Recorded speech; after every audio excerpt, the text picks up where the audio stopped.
وينك يا سعود؟ ايش فيك؟ والله تبي صدق انا حيل متضايق. اقول انا شفتك اليوم وجهك معقش ومو مرتاح، اقول ليش ما نروح ناخذ لنا فره في خور عبد الله؟ انت وش تحكي؟ خور عبد الله مال العراقيين. شب انت ما تعرف حدود وطنك؟ خور عبد الله صارت مالتنا حنا نحن الكويتيين. تمزح. اي وهسه اسمه خور فيصل مو خور عبد الله. والله جتني دعشيشه حلوه. الخور الغرافه. اقول مطم انت ما تدري شعب العراقي شعب الخيرات وشعب كريم من زمانهم.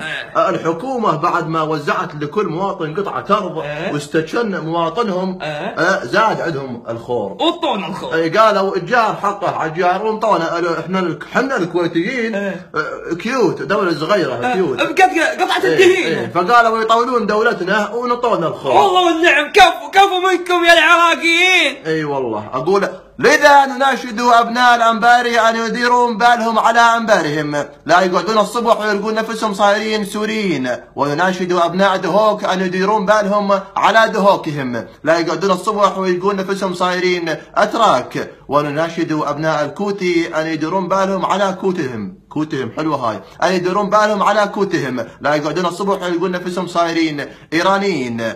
بسبب حكومتنا الكريمة جدا. كان معكم من الكويت مختار طالب وعلي الاسمر لقناة لا وجود لها اصلا. خشمك خشمك.